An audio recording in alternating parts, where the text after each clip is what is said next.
Good evening, Excellencies, ladies and gentlemen. It's my great pleasure to welcome you all here at the Graduate Institute of International Development Studies for a special event, for an evening where we have the launch of the first ever index of its kind, which is called the Responsible Mining Index 2018. My name is Gilles Carbonnier. I'm a professor of development economics here at the Graduate Institute. And it's a pleasure on behalf of the Institute to host this event and welcome you. Tonight, the Responsible Mining Foundation is launching its first ever ranking of the world's top mining companies with regards to their economic, social, environmental, and governance performance. And this is done with a focus on performance and outcomes in developing countries. The objective of this index is not so much to pinpoint issues and bad problems, but rather to start a race to the top and encourage continuous and much needed improvements. No doubt, ladies and gentlemen, this index is extremely timely and relevant, and I wish to congratulate and commend the Responsible Mining Foundation and convey this to the chair of the board of the Responsible Mining Foundation, who is with us this evening, May Hermanus, who is former Chief Inspector of Mines of South Africa, among many hats that she has had and is having. Ladies and gentlemen, mining is strategic for a whole range of resource-rich developing countries. It is a sector that can greatly contribute to economic growth and development, but it is also a sector that can contribute to environmental degradation and social conflicts. In the academic world, we have studied the so-called phenomena of the resource curse at length, and of course, the mining sector is always featuring high in these studies. Mining is strategic not only when we look with hindsight to the past, but I think that there is a renewed interest and a renewed boom on the mining sector in relation to the new economy, to the green economy, and there are strategic minerals that are absolutely critical to fuel. Just to give a few examples, the renewable energy sector or also the high-tech sector. And mining actually links directly, absolutely critical developmental issues with us consumers in Geneva, New York, or Shanghai, who are using a lot of high-tech devices and also consumer of luxury goods and so forth. So again, this sector can contribute greatly through its contribution to the emergence of a green economy, to sustainable development, but at the same time, as we know, there are controversies with regards to what it means in countries like the Democratic Republic of the Congo in terms of human rights violations. And this is why I think that the launch of a Responsible Mining Index is extremely timely and relevant. I had the chance over the past few years to be associated with the Responsible Mining Foundation, and what I was struck by is really first the attention that was devoted to come up with a methodology that is scientifically robust, sound, and not only just a methodology that provides us with an index that is based on solid grounds, but then the Responsible Mining Foundation has been investing a lot to develop and test the methodology with all the major concerned stakeholders, starting, of course, with representatives of the mining industry, but also involving local mining communities, the academic world, civil society and advocacy group, as well as trade unions. Importantly, I think that this is just the beginning of a journey. As I said, the idea is to stimulate continuous improvement. The Responsible Mining Index highlights where and why rapid and continuous improvement is needed, but it also highlights what best practices in different issue area looks like. And it is, of course, the hope that in the second index that will be published in the near future, we can see this improvement, and it really spurs this race to the top. So let me now just thank supporters who have been very instrumental in funding, supporting this endeavor from the very start. And I think there are two governments that stand out, the government of Switzerland and the government of the Netherlands. And I will have the pleasure now to give the floor to representative of those two governments, starting with Ms. Monica Rubiolo, who is Head of Trade Promotion at the State Secretariat for Economic Affairs of Switzerland, and who has kindly accepted to step in last minute to replace Mrs. Secretary of State Marie-Gabrielle Ineichen, who unfortunately was not able to join us. So without further ado, I invite Monica Rubiolo to take the floor. Thank you.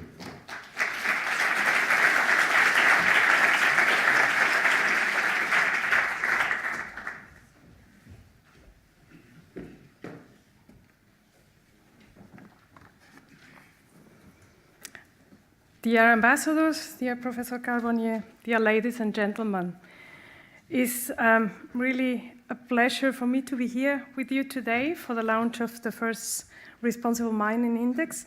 I would like first of all to present the excuses of Ms. Marie-Gabrielle Ineichen-Fleisch, the Swiss State Secretary for Economic Affairs, who is unfortunately unable to be with us today. And she has asked me, as Professor Carbonnier already said, to give the speech on her behalf. I'm very honored to be here today and to be given the chance to present the perspective of the Swiss State Secretariat for Economic Affairs with regard to this very important initiative. It is estimated that around 500 companies and some 10,000 employees are active in Switzerland in the commodity sector. So this gives you already a good idea of the importance, the contribution that the commodity sector has for the economy of Switzerland, so 3.7% of GDP. And in addition to the trading companies, there are also several globally active extractive companies that are based in Switzerland. The extraction of minerals and metals represents a potential source of revenues and growth for developing countries, as Professor Carbonnier was already saying. So, because many of these countries really possess substantial reserves of natural resources. At the same time, resource-rich developing countries have often tended to underperform economically.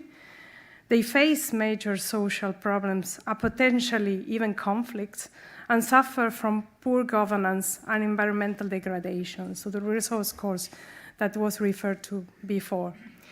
And to help addressing these challenges in the commodity sector, the Swiss government has set up an interdepartmental platform on commodities, and as part of these efforts, we have published in 2013 a background report on commodities, which has been already updated several times.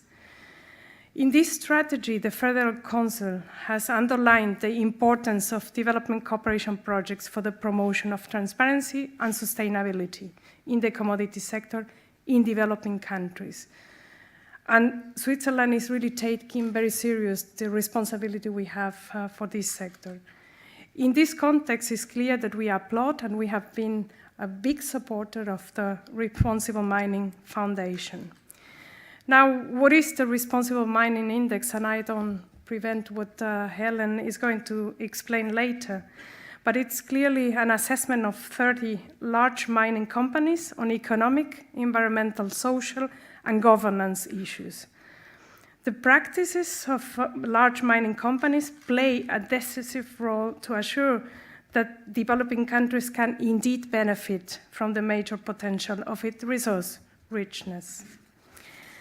Against this background, We highly appreciate the focus on continuous improvement and leading practices of the index. We are convinced that it will get the necessary buy-in from the companies and that it can become a powerful incentive for them to improve their practices. So the expectations are really that when the index is repeated in 2 years' time, we will see this improvement already taking place. What is important in the index is that it makes relevant information on the practices of large mining companies available and comparable.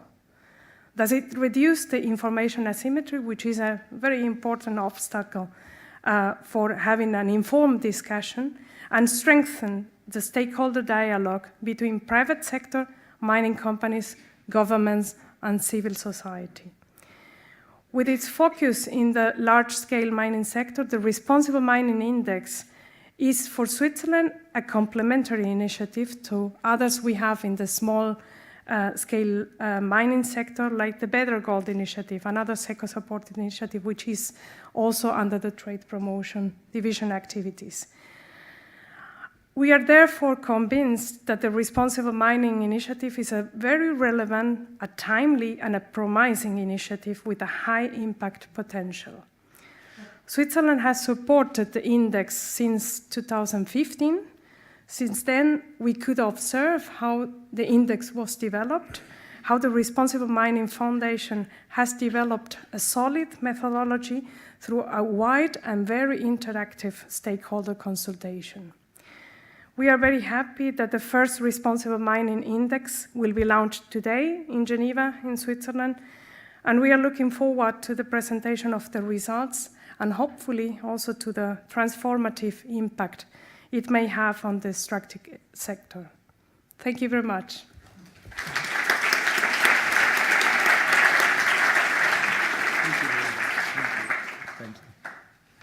Thank you very much, Monica Rubiolo.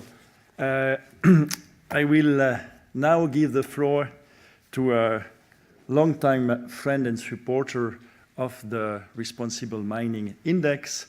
It's my pleasure to introduce His Royal Highness and Ambassador Prince Jaime de Bourbon de Parme, who is former Special Envoy for Natural Resources of the Netherlands and has worked in very difficult places on the issue of mining and the link between mining and conflict in particular. And since then, Jaime, working with the Dutch government, has been very, I would say, the driving force and also the inspiration behind the idea of a responsible mining index. And he's been not only extremely supportive, but also he's been serving as chair of the advisory council to the Responsible Mining Foundation for the past years. And tonight he will be speaking on behalf of Mrs. Sigrid Kaag, who is the Minister for Foreign Trade and Development Cooperation, who is abroad, I understand, but wanted to be with us. So, Jaime, you have the floor.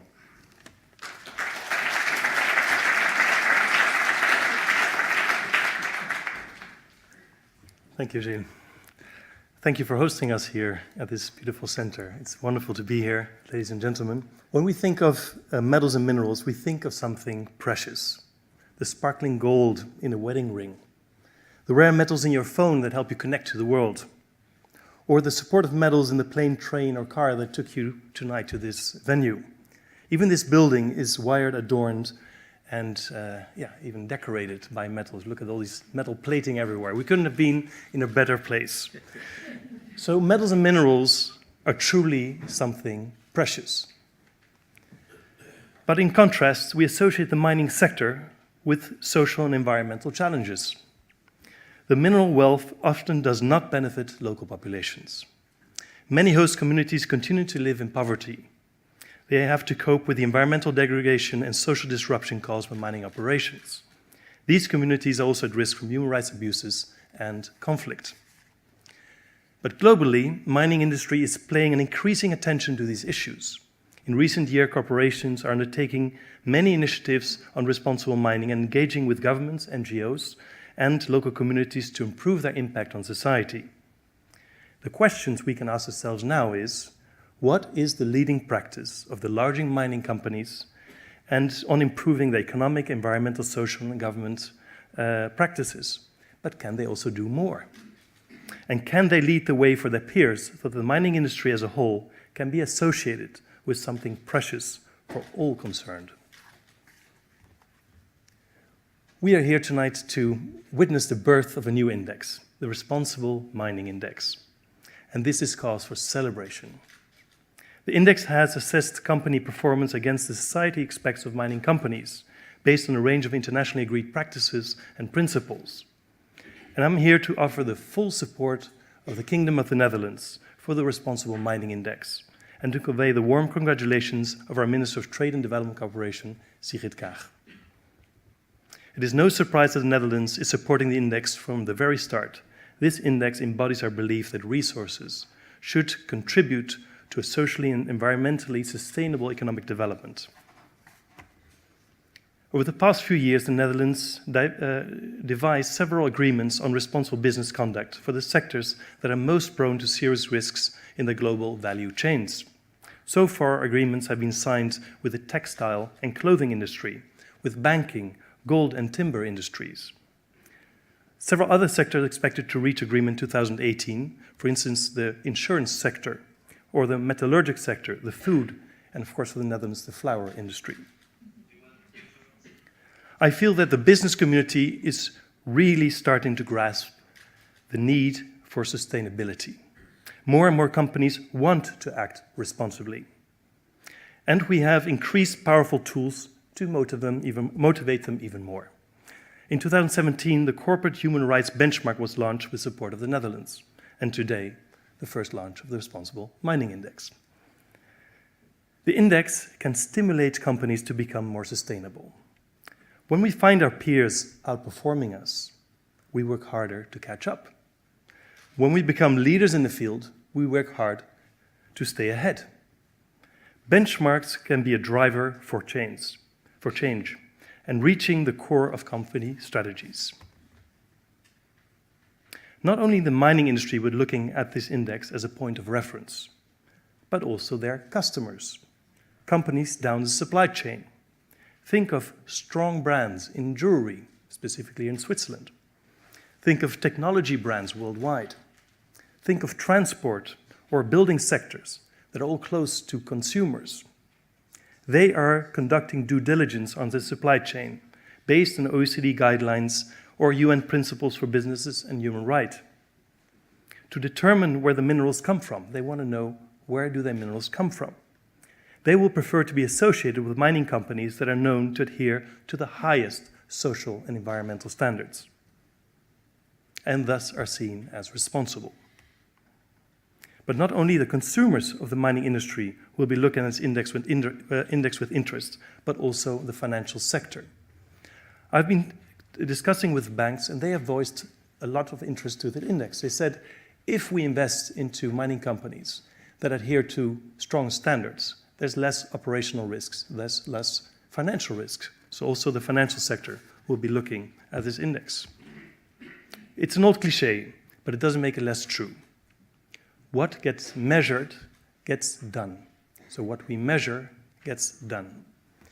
This is the power of the index.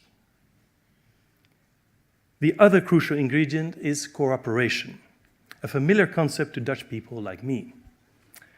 There were times when we were faced with a choice between working together or drowning together.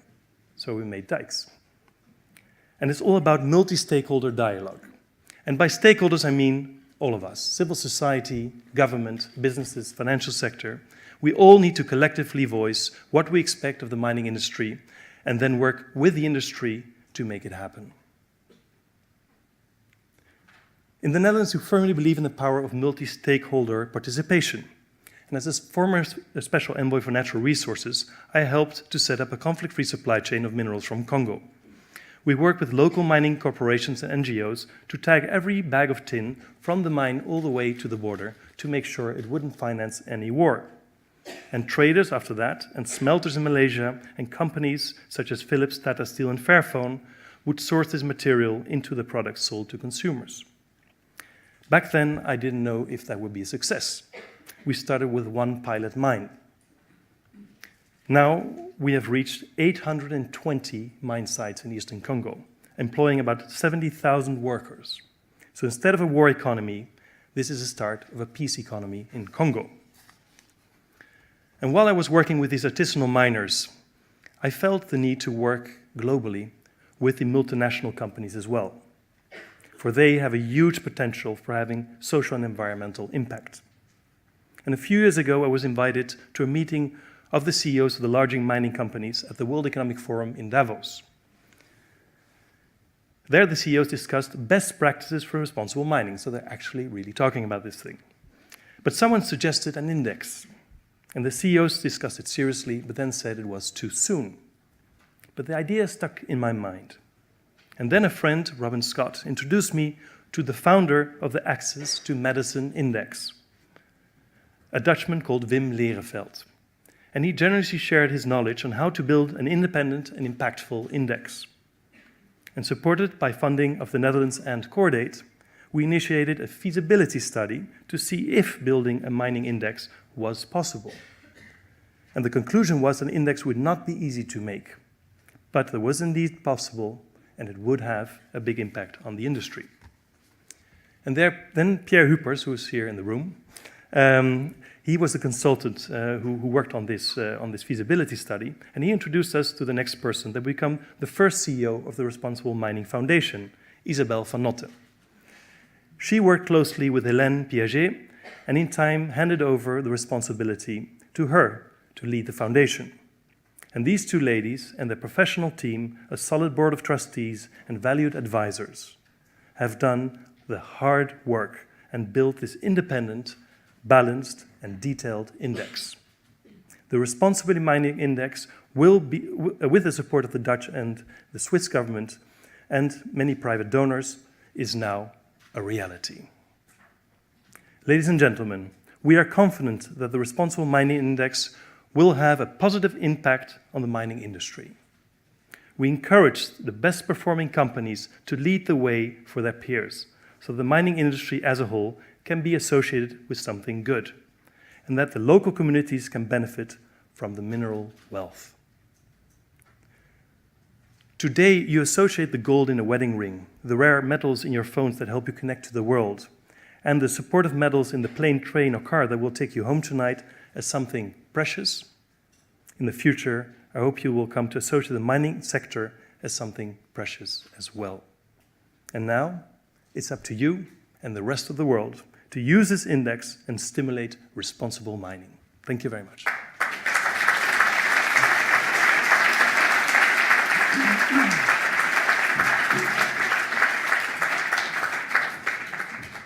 Thank you very much, Jaime. Thank you also for reminding us about the genesis of this index and all the pathways that led from this genesis to our evening here in Geneva.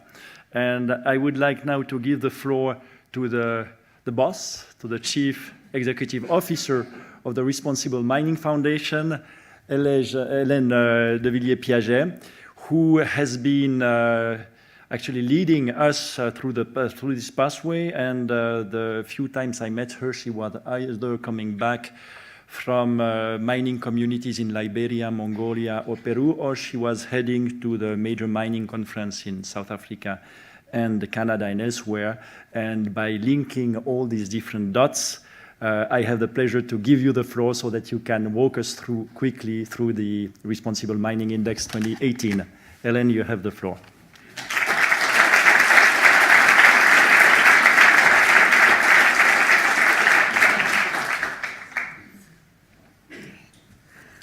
Hello, everybody, and thank you for so much enthusiasm that you came, because when we started this off, you've heard the genesis and all the people involved. We weren't quite sure that we'd end up with so many interested participants as this evening, so that's wonderful.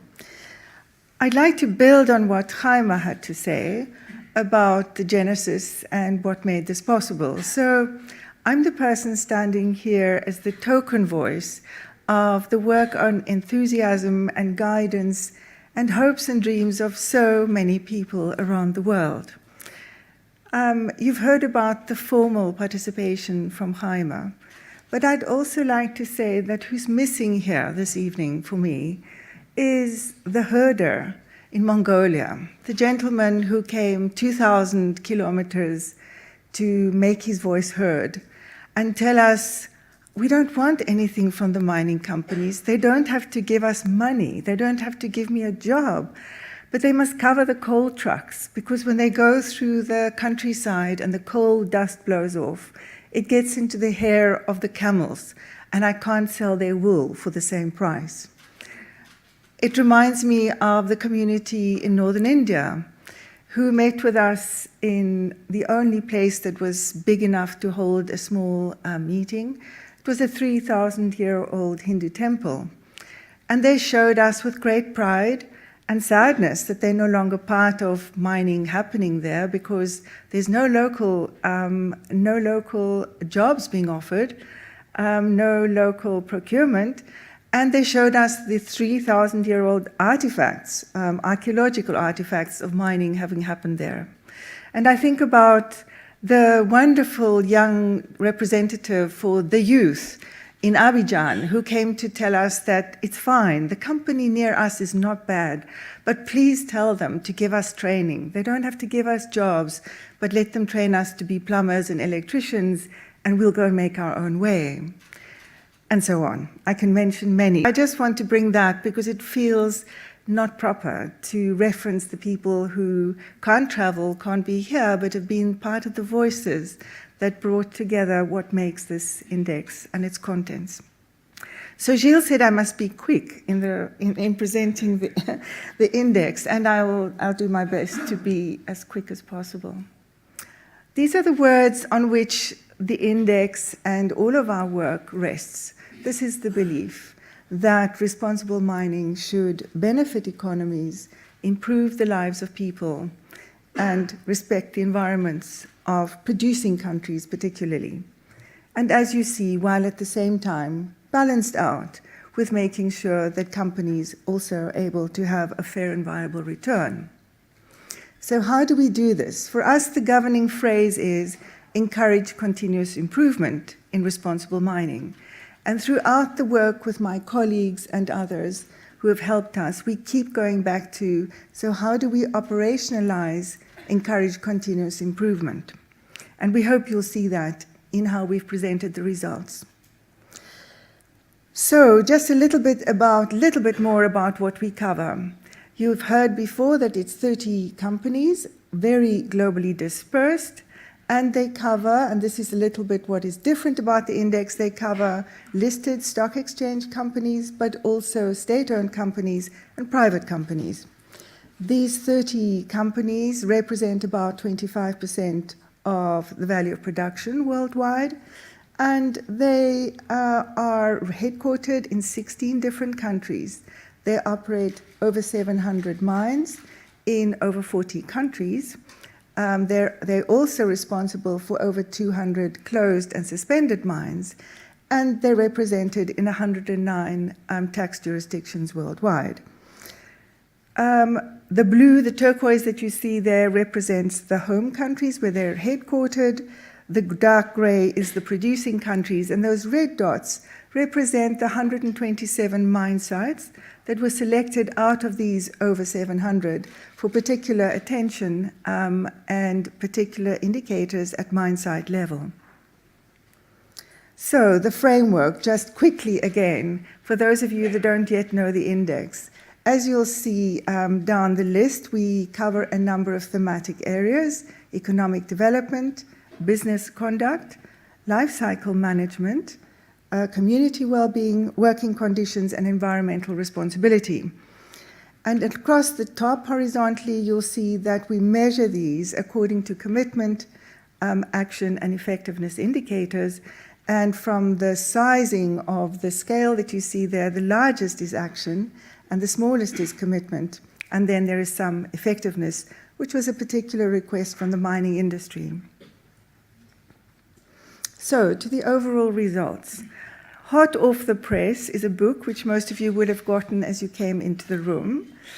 Hot off the press, no, not off the press, but hot and busy happening is our website with the full report. So what you're holding is a summary report, and we're hoping that at some other time tonight, the technicians will finish finding out how to make our website live. So let's look at the overall results. What you see here is the results for the companies against those 6 thematic areas that we discussed before. I won't read them again, but what I'd like to say is to guess what's perhaps in many of your minds, to say, but where is the overall ranking?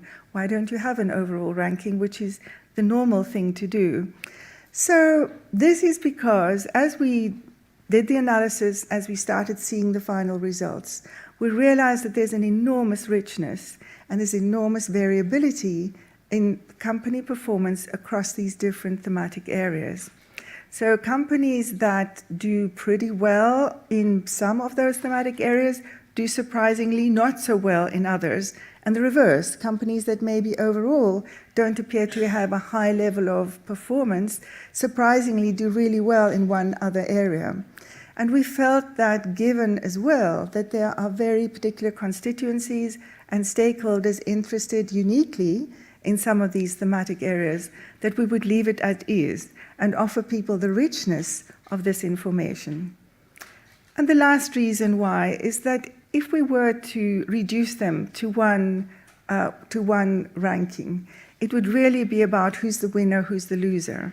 And we didn't think that's the most constructive conversation to have, particularly since this is the baseline, it's the first index, and we need to see how we progress to the second, and maybe then we'll change how we do the ranking.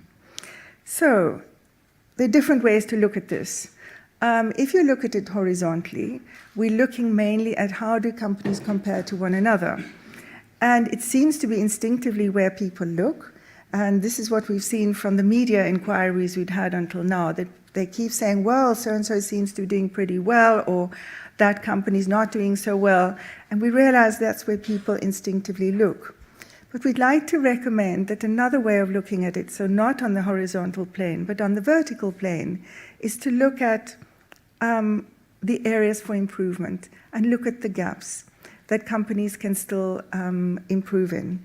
And that red line that you've seen come across the top is the current best practice. And let me just take a moment to explain that. We realize that if one takes the top scores of all the indicators for an area like this, so this is environmental responsibility, one arrives at a score or a position on the scale where we see this is possible, this is what's already happening. So that line represents the top scores for every indicator in this area, in this thematic area, and you'll see that on the far left, the company doing the best, there's still a gap, because of course, no company has achieved all the best scores for every indicator. And we think that this is really important and helpful for us to look at this from what is already being done, never mind what might be done. So the key findings. The first one is that it can be done. What you see there is the aggregate scores for all of those issue areas, for all the thematic areas.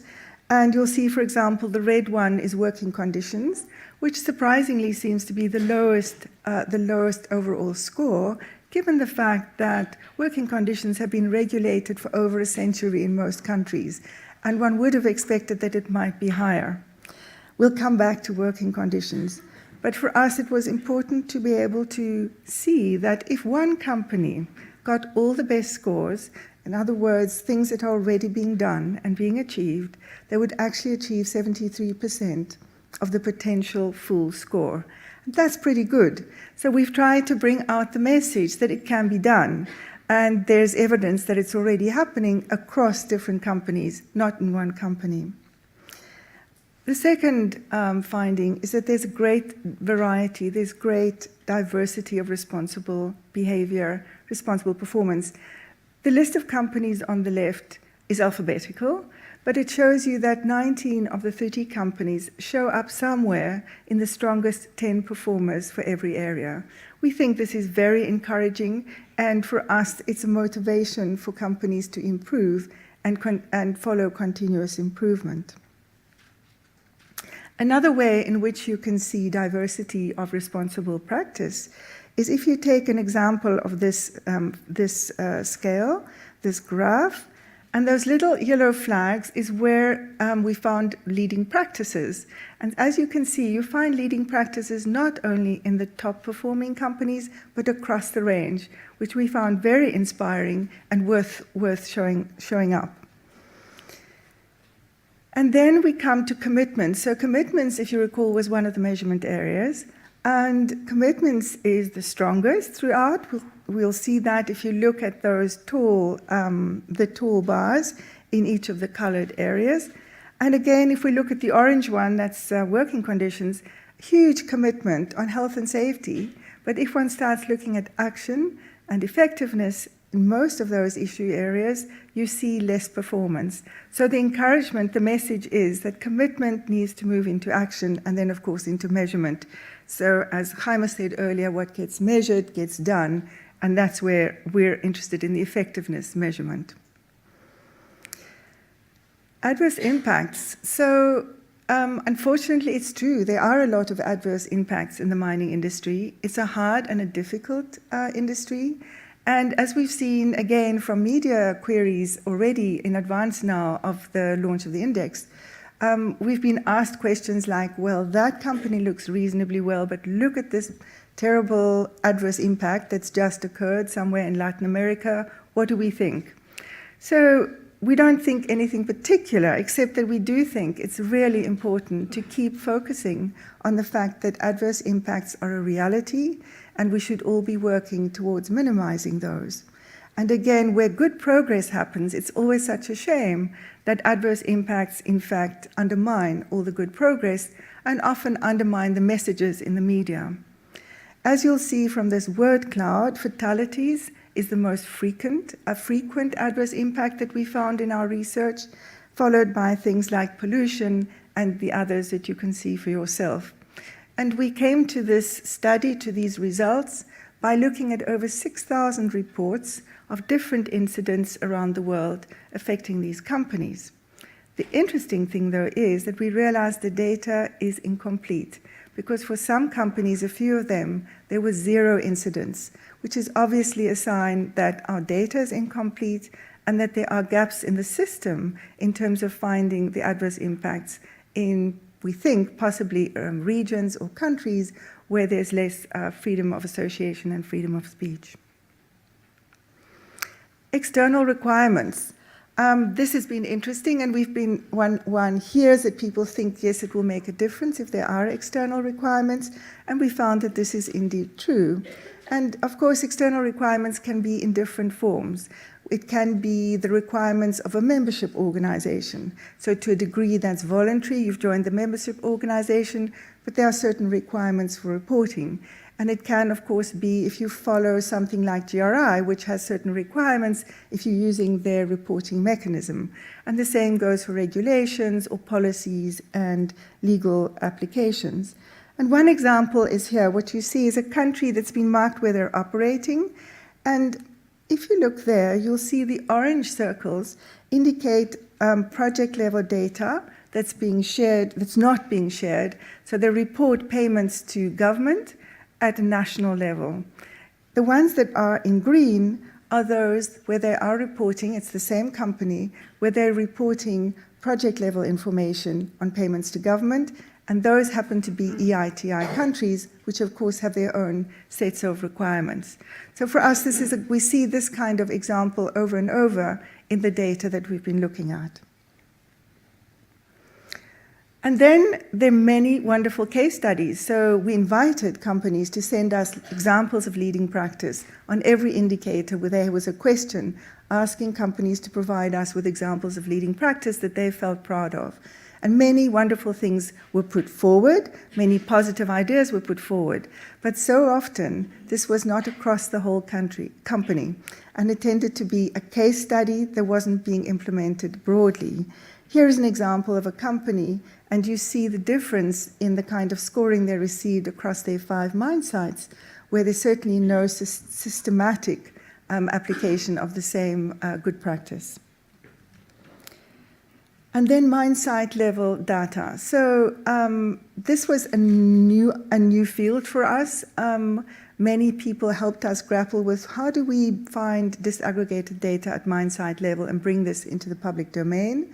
And it was a request that came out very strongly during the feasibility stage, that if one is to see constructive engagement, if we are to see more trust building in the industry, between the industry and society, we need more disaggregated data.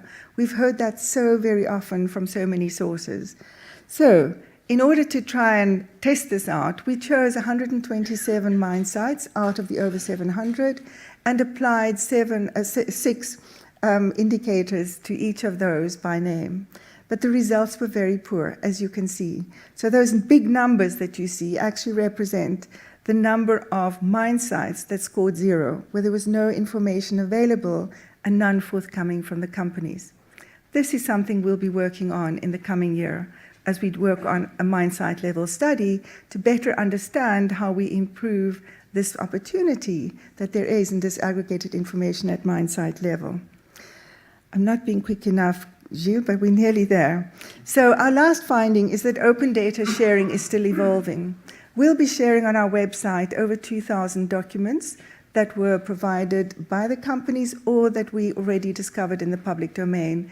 And we didn't sign any confidentiality agreements with companies, so everything they shared with us, they understood would be in the public domain. We think it's a good start, and we hope it will continue. And then the open data principles, we've really tried to promote those in how we've done our scoring and share those with companies. As you see, these are things like open data by default, timely and comprehensive information, and accessible and usable, and things like that. And we think that this is the way to go, that data that is shared should be done in a conscious way to make sure that it's really useful. So, the web report. This is the one that's supposed to be hot off the press, but it's still not working, quite. But some other time tonight, oh, it's working now, okay. So our web report has lots more information, and we really recommend and encourage you to go there, because what you're holding in your hands is a very small summary of all the information that's there. This gives you an idea on the left-hand side of individual company reports. It's much longer than what you see there. On the right-hand side is an example of a mine site report. You see data at the level of overall results, and on the left-hand side, at an indicator-by-indicator level, you'll see the details there for overall and also for companies. And this also refers to the big data library and other contextual information that we'll be including, like sharing the context around mining companies, who their shareholders are, the names of subsidiaries, and the known tax jurisdictions. Various sets of information that we've collected to make it more meaningful and place the results in context. And then what to expect next. So from here, we'll be launching on the web translations into 6 languages to make sure that we reach as many stakeholders around the world as possible. We're also working on a mobile-friendly version that's nearly ready. We'll be starting in a week's time with regional consultations. Gilles gave you an idea of the sorts of places that we've been consulting with people, and we'll be going back to thank them, to report back to them, and to talk about the work ahead. And then the Global Index number 2 is scheduled for 2020. Thank you all. Gilles, back to you.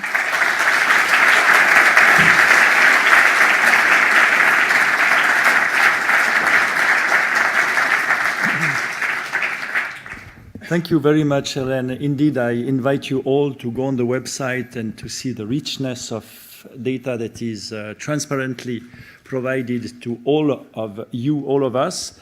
And as Jaime said, the idea is really to put all this data, all this information in the hands of all of you and the different stakeholders so that you are able also to use this in, in the mining sector, in the civil society sector, in governments and so forth. And I admire the just-in-time management style with the website being repaired just as you show the slide with the website. Congratulations. So now we'll have a short panel discussion with, to get the sense of the reaction of 4 different interlocutor stakeholders on the index and what it means for them from the point of view of their own constituencies. And we will open the discussion with you with the floor. So I invite on the panel Ms. Sheila Khama, who is lead mining specialist at the World Bank, can join us.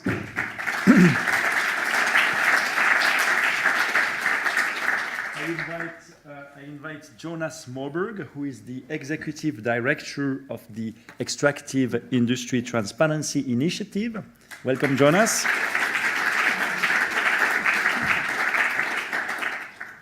I invite Mr. Kemal Özkan, who is Assistant Secretary General of Industrial Global Union, which is a union that represents 50 million workers in 140 countries in the mining, energy, and manufacturing sector.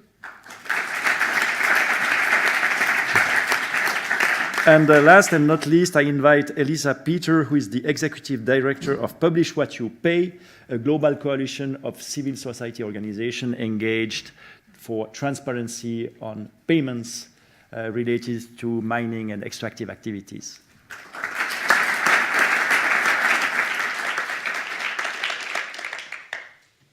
So I would like to start the conversation by giving you the possibility to tell us from your own personal perspective, but also the perspective of your organization, of the constituency you represent.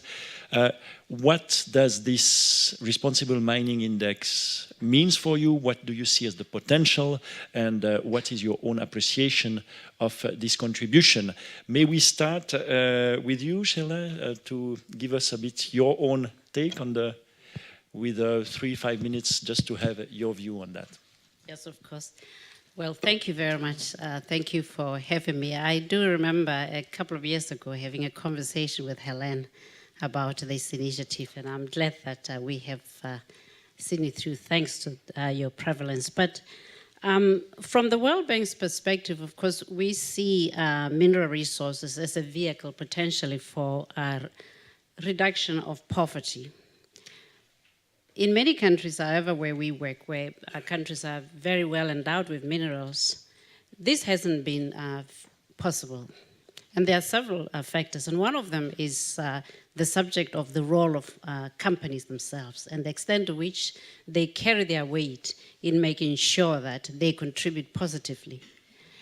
And so in looking at the index, a couple of things come to mind. First of all, that it's very important that as we hold companies responsible, that we hold them responsible based on verifiable data. And that is what makes this index so important, that we can put data in the public domain around which a constructive and objective conversation on the role of mining companies is in fostering development. On the problematic side, on reading the index, I couldn't help thinking there may be unintended consequences, one of which being that in emphasizing the role of companies, we begin to forget that, in effect, in the countries that are mineral endowed, actually the responsibility to deliver to the lot of those citizens is the governments themselves. And so I feel duty-bound to throw caution to the wind and say, by all means, let us hold private companies responsible.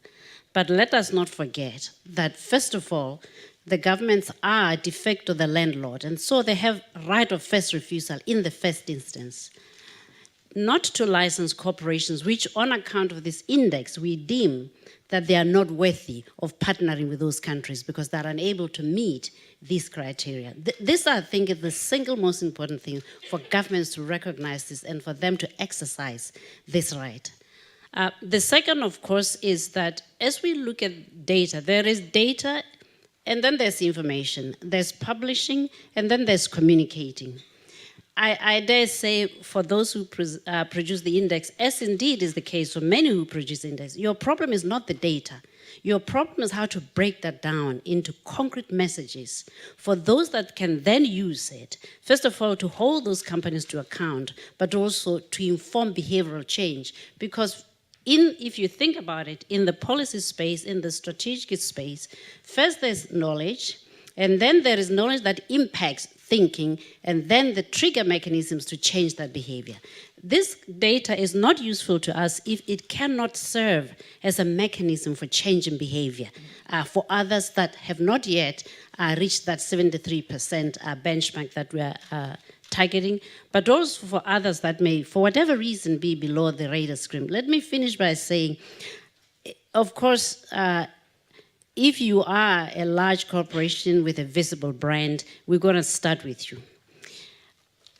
I'm not sure how you do this, Hélène, with your team, but there are many that are very small, that are not on your study, but that in terms of the big economy of minerals play a very important part.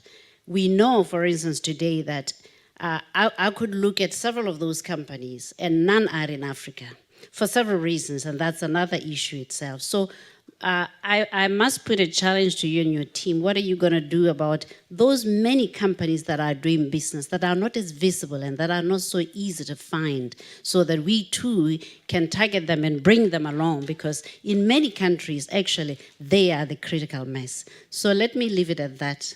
I sat here because I thought you'd start with Jonas, but clearly I wasn't smart enough. But thank you for listening to me. Thank you, Sheila. Thank you very much. I tend to be a bit, old French, ladies first. So this was your turn. But I thank you for bringing the issue of the government and the responsibility of governments and host states, producer states. We had here just 2 months ago the Natural Resource Governance Initiative coming up and presenting the Natural Resource Governance, the Resource Governance Index, which precisely tried to put a ranking on the quality of governance of states and state institutions, and this is absolutely critical. Thank you very much. Jonas, the floor is yours. Thank you, and soon there isn't much more to say because it's been covered so eloquently. Look, the first thing really has to be one of well done, congratulations. It has been said already, but this has been a hell of a journey, frankly. The way they worked, you can see, I think, on Hélène how her shoulders are starting to relax a little bit. It is some 4 years ago, His Royal Highness Prince Jaime and Isabel van Noten came to Oslo not to visit the headquarters of the EITI, but to ask the Norwegian government for money. And without, although Jaime's extraordinary title and background and everything, and Isabel's charm, they went home empty-handed. So it was a great pleasure for me to report to the Norwegians in a meeting yesterday that I was going to this here today, and that they were wrong in not believing in this. So fantastic work. It is, and I don't want to be flippant about it. Don't get me wrong. It is so easy to write, analyze, demonstrate that the glass often is half empty. It is so hard to provide practical solutions, to start pouring a glass half full. It is so hard to work out what the solutions might be and actually make them happen. We often in the EITI talk about governance entrepreneurship, about being entrepreneurial, creative in how we govern better. And this is a really good example of that. Coming then a little bit to what Gilles and Sheila just spoke about. One of the key things tonight, I think, for many of you have been part of this, provided advice like Magnus Eriksson, Luke Sandlin, many others. Many may not be so familiar. And for your benefit, this was a missing piece. So we have many acronyms and organizations with impossible names like the one I represent. We are a transparency standard. Gilles just spoke about the Responsible Governance Index that rates governments. We have a number of other organizations, institutions that are analyzing, providing services. But here was, as Prince Jaime said, a missing piece in trying to assess the performance of the companies themselves. And that is hugely welcome. It reminds me, about 8 years ago, something similar was done by Transparency International, trying to rank oil and gas companies in how transparent they were.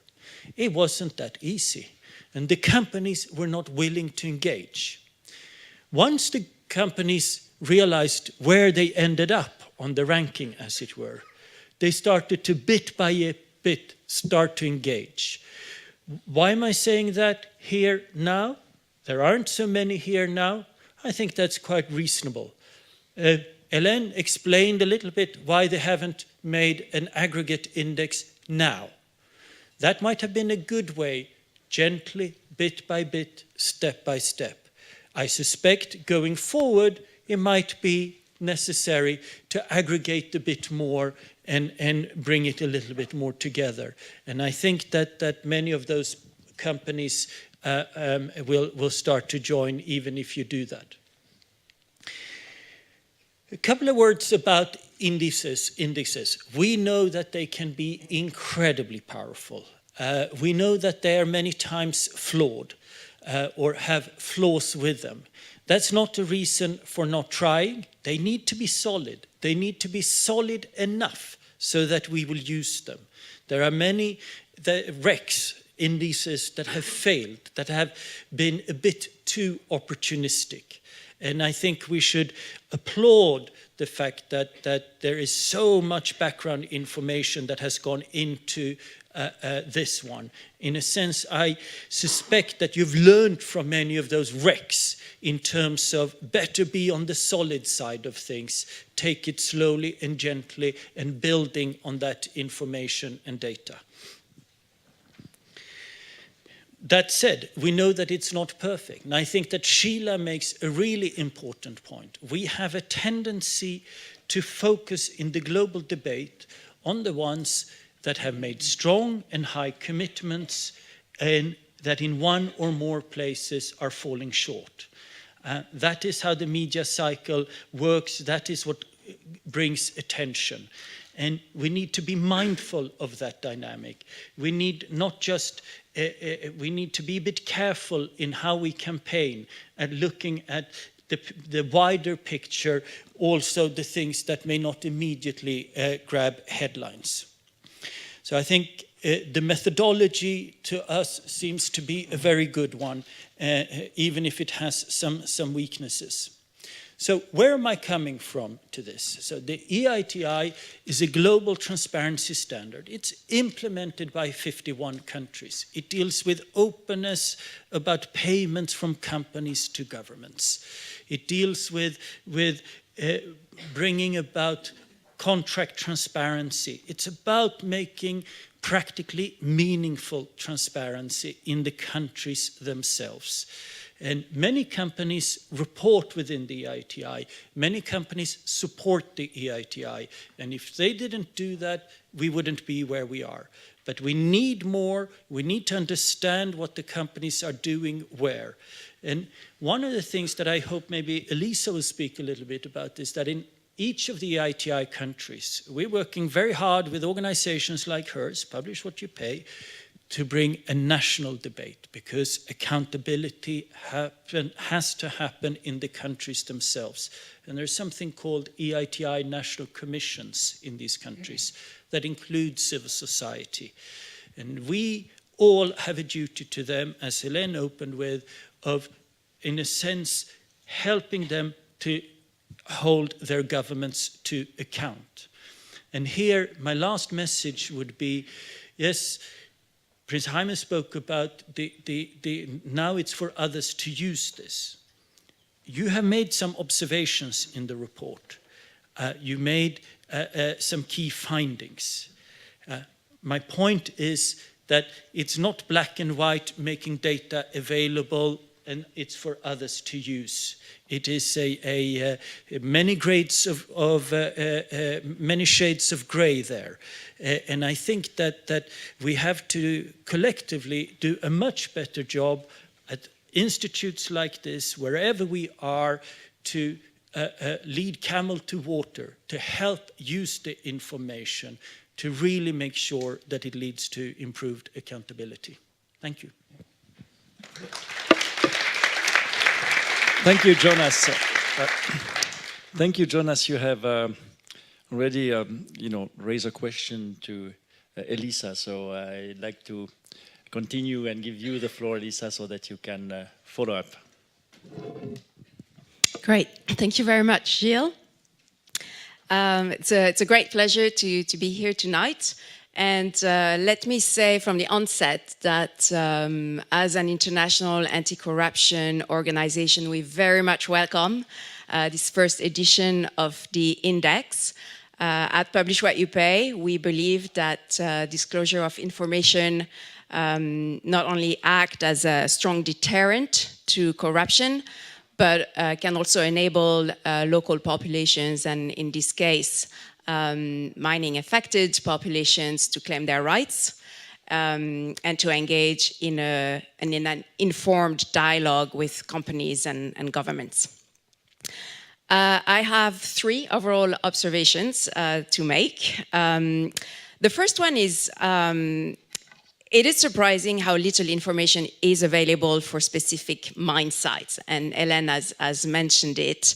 35% of the mine sites assessed provide no evidence of any performance reporting on any of the indicators. And that's concerning. And why? Why is it important to have site-level information? Well, because it is the information that most mining-affected communities are interested in. When I travel around the world, like Hélène, meeting communities living around or on mining sites, their first questions are often related to jobs, employment creation, air and water quality, investments in local infrastructure. And so you'd think that information would be publicly available and that companies would at least contribute to making that information publicly available as a way to build trust with the communities concerned. I think it's interesting also to think that considering that project by project disclosure on revenues in the context of the EITI is gaining traction, that it's just interesting to see that project by project revenue disclosure is on the rise, but that some of the other project level information is still missing. So that's something we'd like to see in further iterations of this index. My second observation is about human rights. And again, the surprisingly low level of disclosures related to how mining companies manage their human rights impacts. For an industry that regularly faces issues related to moving people from their lands, affecting their livelihoods, for an industry that often faces claims related to human rights abuses, one would expect that more companies would provide evidence of tracking or reviewing the effectiveness of their measures to address potential human rights issues. And my final and third observation is that many in the industry will point to the increasing and multiple reporting requirements that are imposed on them and complain about reporting fatigue. And I think that's a concern that we as civil society need to take seriously and to ensure that any additional reporting requirements respond to concrete demand.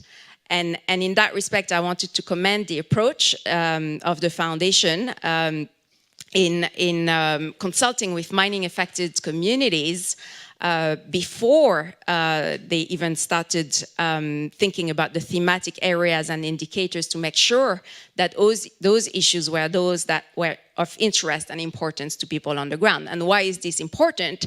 Is that this information is much more likely to be used by people affected by mining operations if it responds to their needs and their priorities and their questions.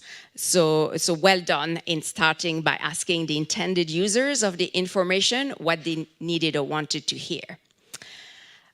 So in short, I think this is a great start, which I see as complementing of other disclosure initiatives.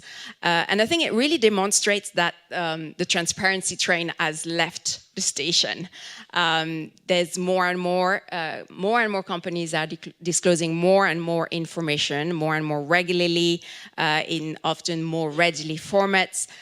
There's still work to be done, of course, but I think we're really witnessing the normalization of information disclosure in the extractive sector, something that was just kind of a distant dream 15 years ago before the EITI even started.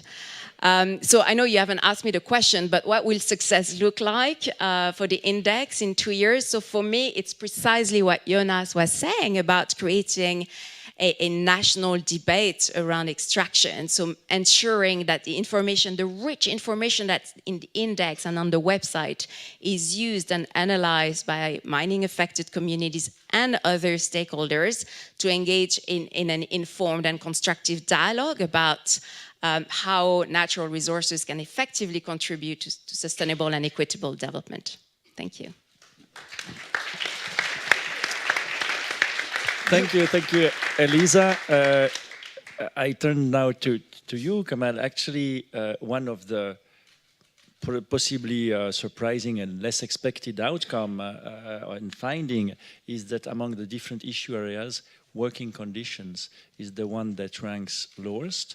So I'm sure that you got some, you have a few reflections and inspiration that you want to share with us. You have the floor.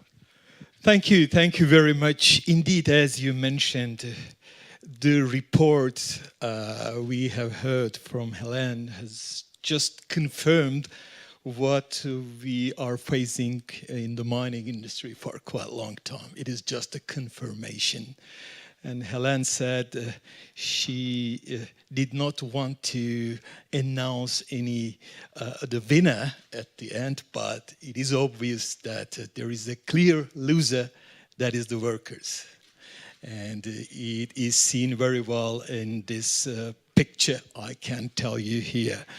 And indeed, the worst performance on this reporting is on working conditions. Even according to the report, among the 30 companies, just 2 or 3 performing significantly better.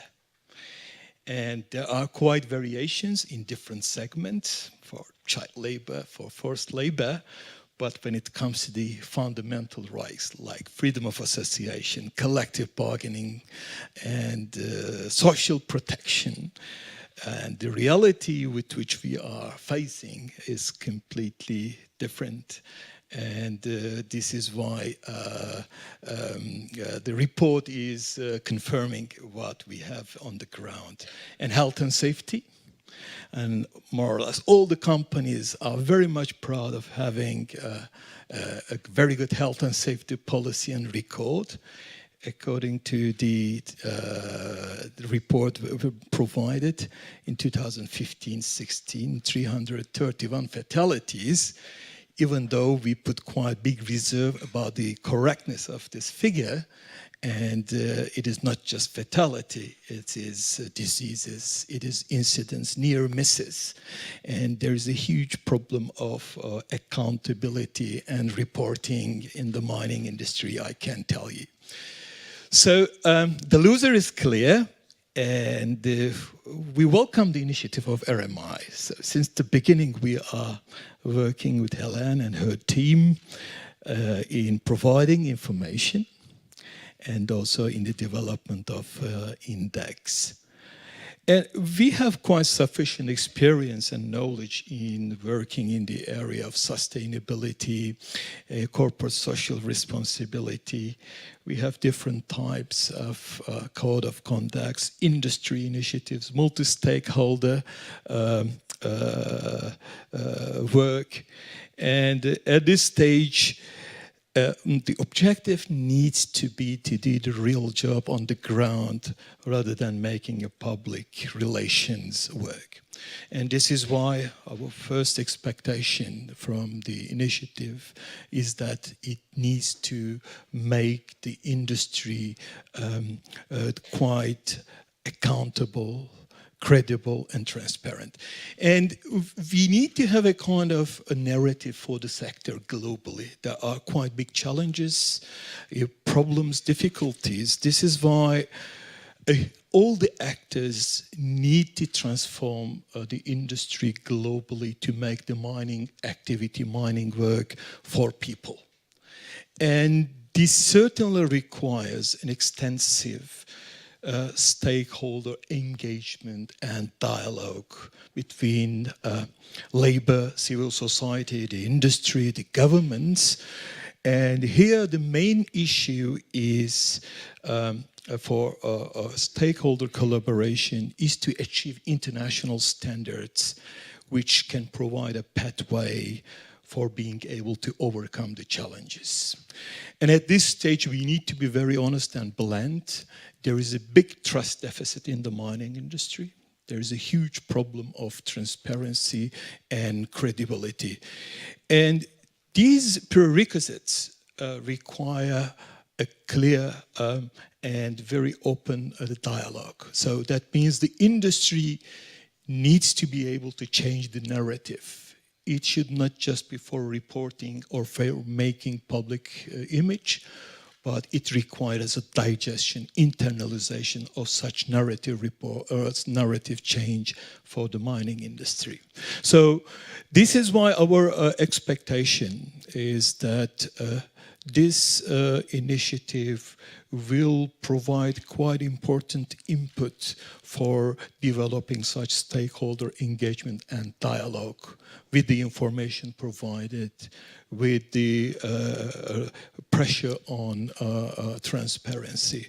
So it cannot do everything. We are not in such illusion because there are different initiatives for standard setting, for implementation, for monitoring, for ranking, for conflict resolution. Each and every area requires an additional work. At this point, if RMI can play a role to be able to provide such good open information, and this cannot happen automatically, actually. I have seen it can be responsible. When we say this phrase, we already accept it. It is not responsible. That means there is still room. And in your speech, you said we need to motivate the companies to be more responsible. Some of them still, they want to act responsibly. I think it needs to be more than motivating, and motivation cannot come automatically. So this is why we need to change the whole narrative of the mining industry. We need to be able to create an environment where everyone can express the views and the opinions, and it needs to be an industry which must work for everyone, not just for a couple of companies. Now I look at the participants.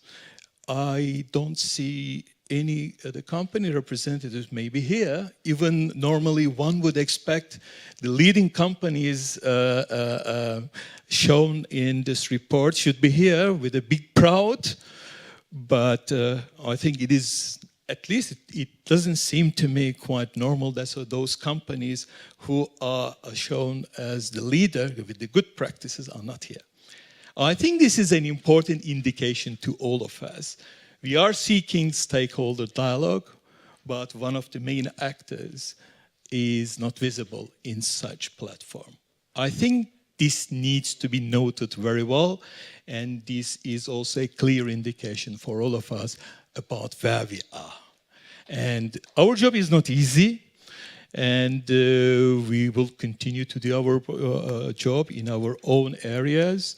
And I can promise you that so we will continue to cooperate with you as one of the main stakeholders. I hope the workers will not continue to be listed as the loser, as mentioned in the report. So thank you very much. I'm sure there will be some questions, and we can discuss some of those other issues. Thank you.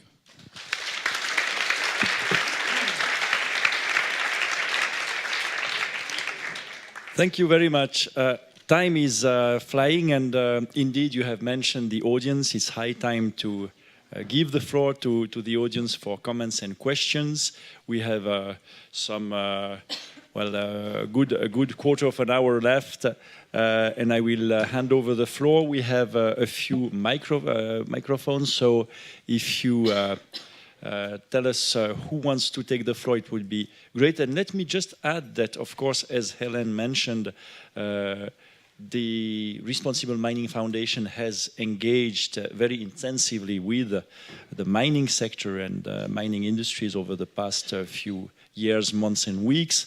And we, as an academic institution, of course, welcome everyone in the audience for participating in our events. And I suspect that we might have some participants from the mining sector as well in the room. So you have the floor. Who wants to take a first question? I have you, sir, here. I wonder whether there is a mic that could...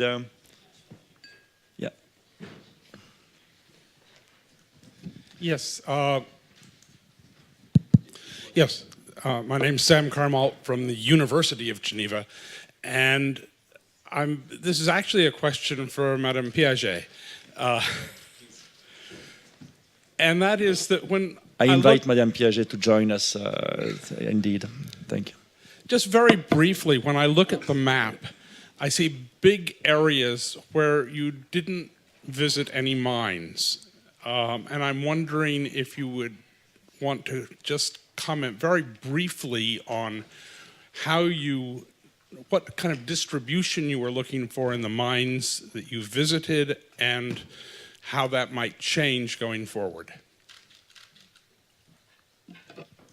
If you agree, I propose to take 3 comments or 4 comments so that other people might also raise questions and then come back to the panel. Yes, you have the floor, please. Hi. My question is more towards the mention of responsibilities of governments regarding the mining sector when we are talking about potentially very, very influential companies with lots of money to buy or curry favor one way or the other. How does this index help maybe to prevent that kind of situation from unfolding in the future? Thank you. Thank you. We have here someone take the floor. Jean from Swiss Sustainable Finance. I want to open the door about the role of shareholder, and my question is for Mr. Moberg of EITI, where there has been a group of shareholders supporting the EITI initiative.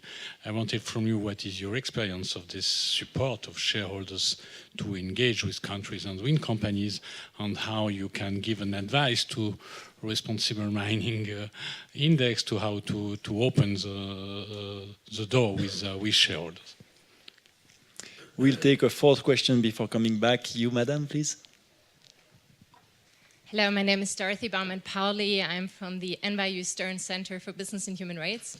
First of all, congratulations, such a commendable effort. We're in the process of designing an index for the fashion industry, and I have an idea of how difficult this exercise is. 2 questions. First, you mentioned that the data upon which your assessments are based comes from the companies, and I was wondering if you made an effort to triangulate that data to verify its correctness, or if you make any other efforts to diversify your data sources, because from our experience, companies are disclosing what they are willing to disclose and not necessarily what is most relevant. Second question, in your observations, you mentioned that human rights is such a pertinent risk area for this sector. Hence, I was wondering why you didn't choose to make human rights a thematic area in your methodology. Thank you. So let's turn back here, I think first to Hélène, and I will ask you to address the questions that were addressed to you shortly so that we have another opportunity for a second round of questions and answers. Thank you. Hello, to the gentleman about the mine sites. So the map, the selection of companies was an interactive exercise between large-scale mining companies and where they operate. And we tried in the selection of those companies to have as wide a geographic dispersion of mine sites as possible. So there's 700 mine sites that these 30 companies operate, are present in over 40 countries. I'm not sure the exact number, but it's somewhere between 40 and 50. And so you just can't necessarily find companies. We're limited to 30 companies. That's already a lot for an index. So this was the maximum geographic spread that we could do. What you see on the map that you have in your book is actually the selection of mine sites for mine site level review. And there again, we try to choose the widest selection or the widest geographic spread possible within where these operations are of those companies. To the questioner about human rights. So first of all, where we found our data. So the first step for finding data was looking in the public domain. And we did our own search in the public domain in all sorts of places. The second round was to share that with companies and ask them if they wanted to add more that we hadn't found. And of course, we did find a fair amount that companies were willing to share. It's true that ultimately companies will only share what they want to share. They have lawyers, we find. We have many people working in companies that shared with us how frustrated they were that the legal department wouldn't let them share information that they thought was not necessary, harmful to the business, and that has a public interest. And we've tried to go from the perspective of asking for data, creating indicators that all have a public interest foundation. We did, where we could, triangulate and look at other sources of information, public registers and that sort of thing. But many of the indicators are the sort of thing that you're not going to find in a public register.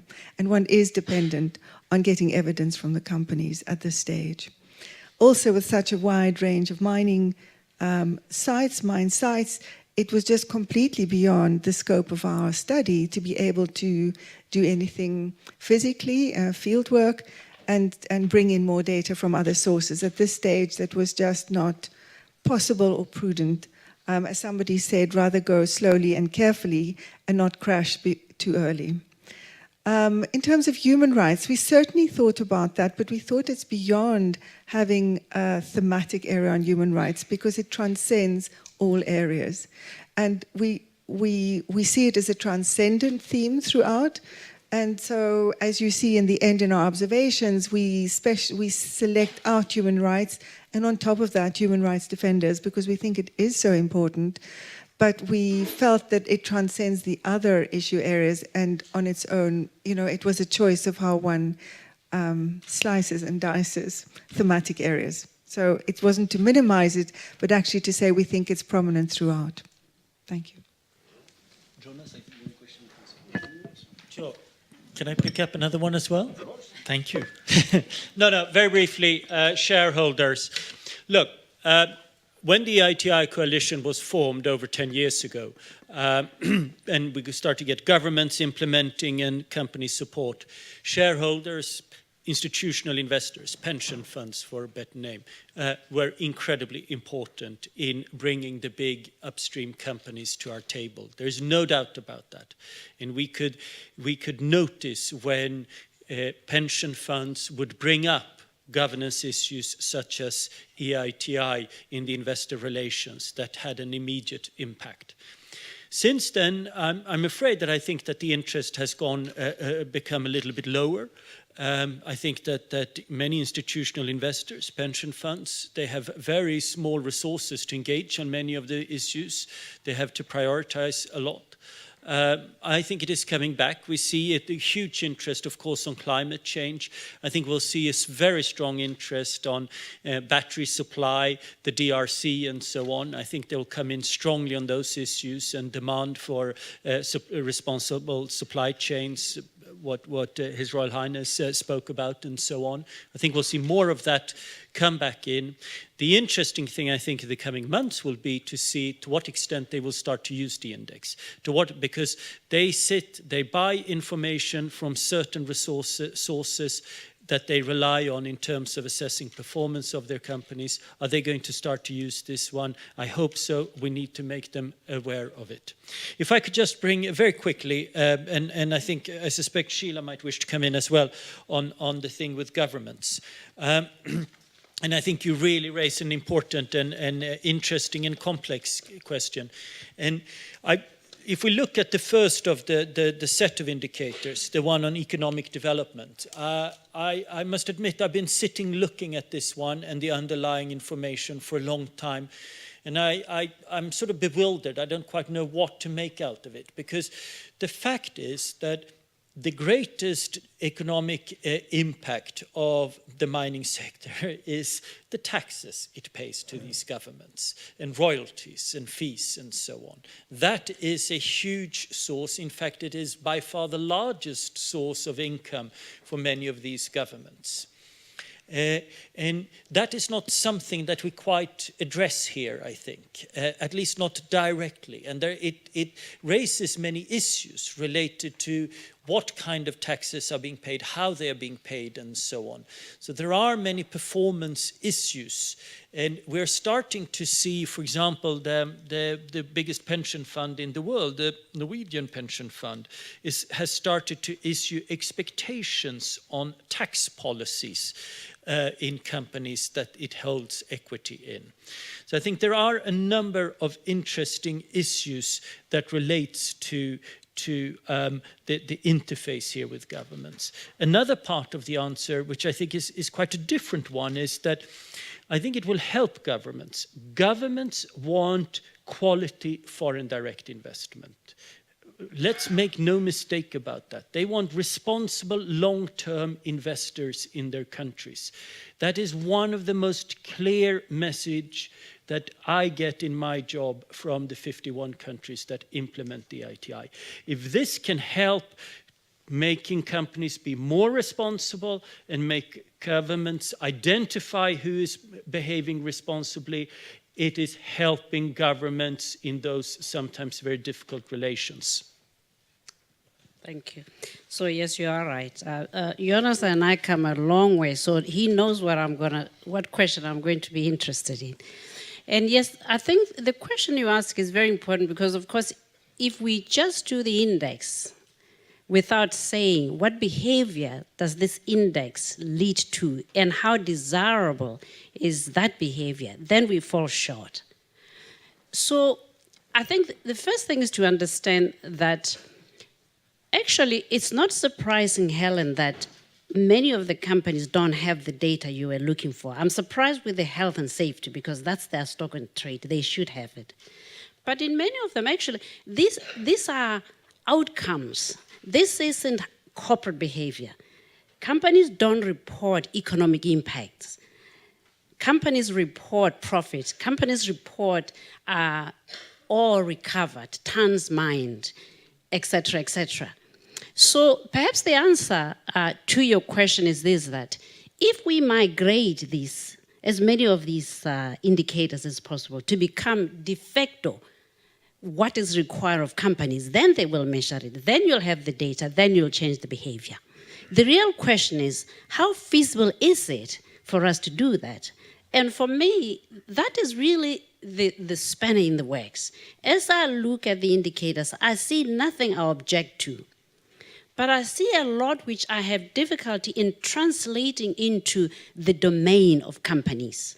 I see this largely having grown over time from what we used to call social responsibility. And now it is becoming a value proposition that companies dare not engage. But it is still a far cry from corporate core business. And if we can make that link and move from this being how we judge how good a corporate you are to being this is part of your core business, then it'll migrate into the space of regulation, and then by definition, it'll migrate into the space of fiduciary responsibility. It'll also migrate in the space of legal reporting and compliance. Until you get that, my sense is that you risk that. You stay in this gray voluntary space. And to your point, that's why they are not here, because they think you're going to say to them, you are in that country, you should be responsible for their economic development. And they then say that because they are mindful of these headwinds, that we are asking them to say this. But they are not quite comfortable that that is indeed their domain. And so, you know, another important point which I think you made is about this bringing people together. Mm-hmm. You see, I work for the World Bank, but in truth, I must confess, my nature is that I'm a miner. I've only been working for the World Bank for 14 months, but for 18 years I worked for mining. They're petrified because they think you are going to put them in the spot. Part of what this index should do is help move away from somebody is a perpetrator and the other is a victim. As long as the conversation takes place in that environment, the person who feels they are the perpetrator is petrified of being in the room. So part of changing the narrative is accepting that something has not gone right and that we must all fix it. But if we think it's the mining companies, you have my word, you'll have a tough time having them come here, because then they feel that they are going to be pelted rather than be talked with to find collectively a solution. Thank you. I think you have as a very distinguished panel, you have a lot of food for thought to share and expertise. Yeah. So time is getting short, and I think won't be able to go for a second round. And I would ask you, Khama, also to I would ask you to maybe share your thoughts, respond and conclude. And just a couple of things about the key findings reported here in the document. Indeed, making commitment is something good, but it cannot be equal to action. So this is why the main area should be the action area. Even though if a company doesn't make any commitment, and there are international and national obligations for them to do it, even though they don't say we are committed to do so or not, then at the end they have to do it. So this is why when you do this index, I think given the same weight to commitment with the action should be differentiated. And the second part, diversity of responsible practice. And it is obvious that most of the companies are performing some of the areas well. I think the index should be able to put much more emphasis on the areas where, in general, failing to deliver. So I think if we really want to make a continuous improvement, I think we need to put that emphasis over there. Otherwise, if we consider what they do in general good, and it will always close the cover the areas where they fail to deliver. So this is one of the issues that I want to make. And the third point, indeed, from case studies to systemic action. I think this is a very important point, and this is something with which we have clear agreement.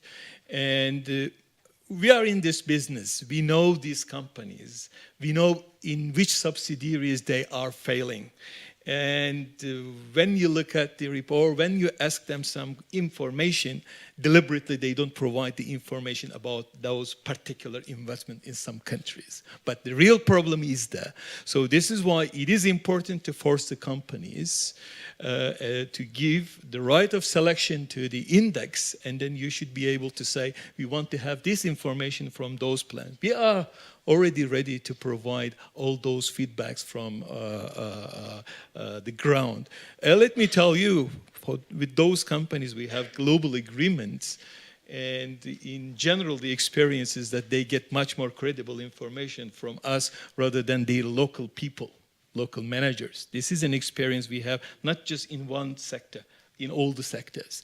And this is also seen very well in reporting health and safety. They don't report properly. And in one country, in African country, we have a recent case.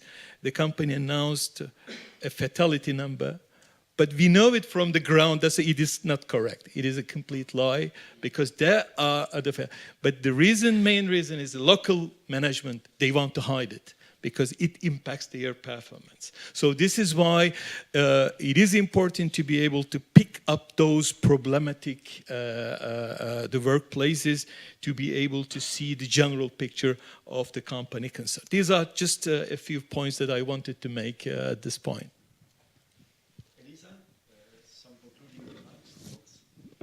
Yeah, unfortunately, time is running out. I think that's been a really interesting debate. So many things to say. I think what I wanted to maybe focus on, because it hasn't really come out yet, is that in some ways the success of the index will also depend on the ability of stakeholders to analyze and use the information in the index to promote behavioral changes, to promote policy reforms in the mining sector. And the background in which we find ourselves these days is that, unfortunately, the ability of citizens in many resource-rich countries to use that information to promote change is increasingly restricted. And we find it ourselves as a network of grassroots civil society organizations working in resource-rich countries that our ability to express dissent is restricted, to say the least, in many of the countries where we operate. So fundamental freedoms such as the freedom of association, freedom of expression, freedom of assembly are under threat, which makes it very difficult for stakeholders to use the increasing amount of information that's available now out there. So I think that's kind of the bigger picture of the extent to which the index will be able to lead to those significant changes in societies that maybe are not ready for those changes. Thank you. Thank you. Just a few thoughts to go back to earlier in the conversation, Sheila, when you mentioned the size of companies we've looked at. So these are large-scale mining companies, and that was the scope.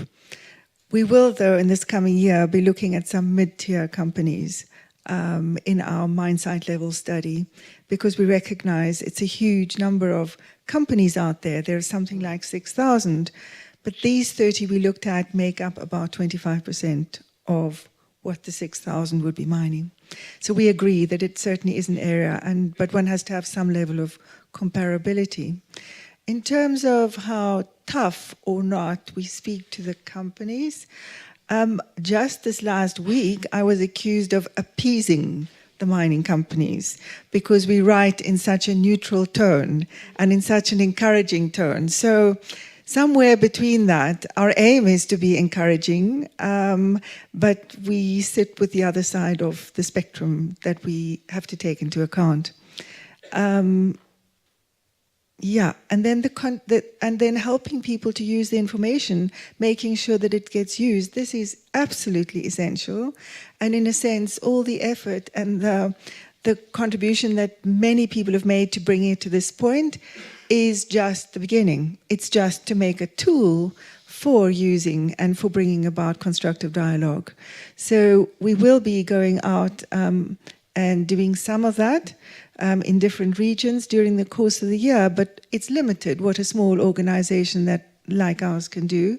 So we hope to work with colleagues in other organizations and together complement one another to make sure the data can be used and to know that help people to connect the dots and make it useful.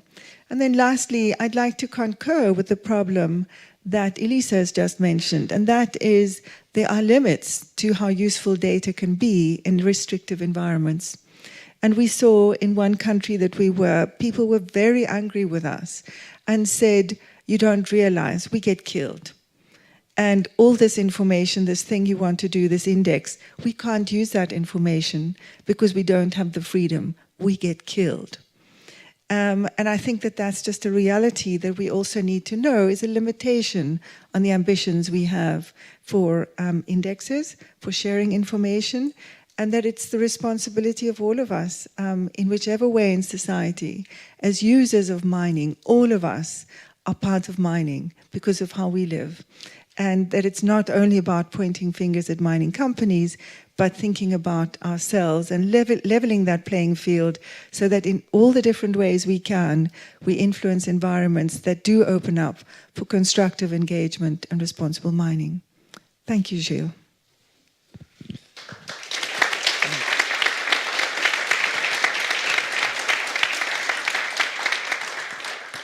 Thank you very much, Hélène, for this very wise word of conclusion.